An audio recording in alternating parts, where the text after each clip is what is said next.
Little Monster Pink. Written and illustrated by me, Amanda Burton. For our very own beautiful little monster. Little Monster was around at the beginning of the day, but as the day went on she would fade away. She started off all grumpy and wearing a frown, but by the end of the day would turn upside down. One morning when Little Monster got out of bed, she was quietly thinking within her own head. She didn't listen to what her mum had to say. Instead, she just frowned and turned away. Mum asked Little Monster what she would like to eat, but Little Monster didn't answer and stomped her feet. So Mum brought some breakfast and a glass of juice.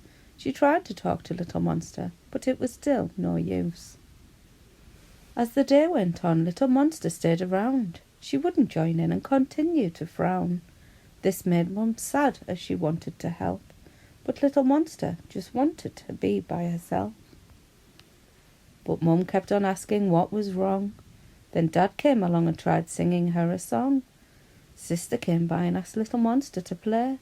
Little Monster shouted, "Would you just all go away?" This made Mum and Dad feel quite cross. They didn't know what to do and were at a loss. They kept on trying to get Little Monster to join in, but the more they asked, the more she went within. Little Monster screamed at the top of her voice as she was feeling frustrated and as though she had no choice.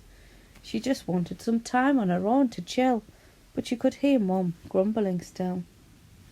Mum eventually left Little Monster alone and went downstairs to answer the phone. She then had several jobs to do, like washing the pots and cleaning the loo. While Mum was busy, time flew by. She went to Little Monster just to say hi, but Little Monster wasn't there, and in her place was a sweet little girl with a smile on her face.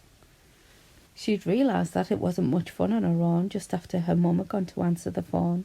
She was now playing nicely with her big sister Grace, who also had a beautiful smile on her face.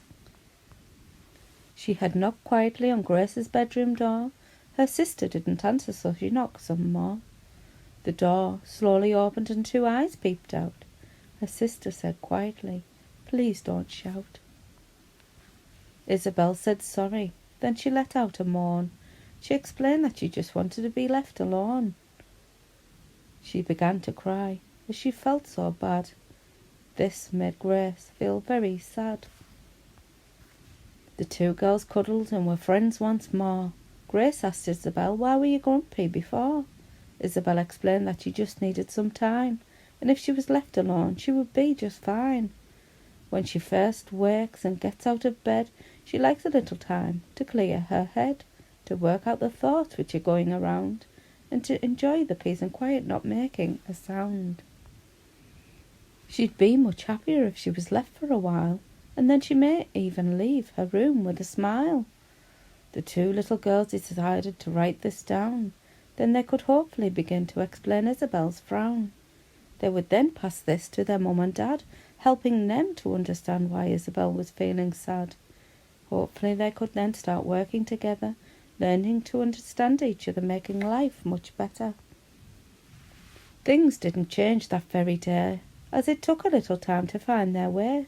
They all had to remember to stay on track, and there were times when they just went right back to the way they were before, with crying and shouting behind a closed door. Everyone had to remember to beware of what they say, and that a little respect goes a long way. Gradually life started to feel at ease, and mornings certainly became a breeze. Each person was left to do their own thing, and while Isabel was quiet, Grace liked to sing. As time went by, the whole family learned an awful lot. They found out about each other and about the personalities they've got. They also learned about themselves and what makes them happy or sad, and also what each of them do that makes another feel bad. Some days were happy and some were sad. Some days were good and others were bad. And sometimes life was like a roller coaster, but all the time the family were getting closer. Even on the worst days of all, when Little Monster wanted to curl up in a ball, Her family remembered that she just needed space. Then afterwards that beautiful smile would be back on her face. There were days when Mum turned into Big Monster too, as she was feeling grumpy and unsure what to do, when things were just not going her way and she felt that she was having a really bad day. But the same thing worked for Big Monster too. If she was left alone, she'd soon come through the dark to the other side of it all, where she'd realise in the light of the day the problem was small. This was the same for both Grace and Dad, as they'd also get times when they are grumpy or sad.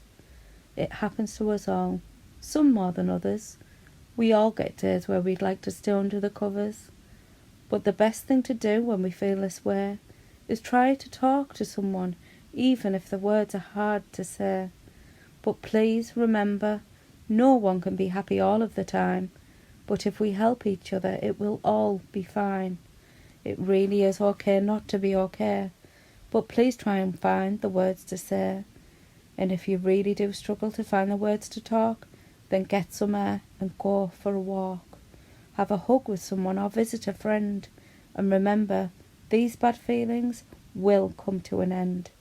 Try to relax and find ways to unwind, to let it all out and clear your mind. The end.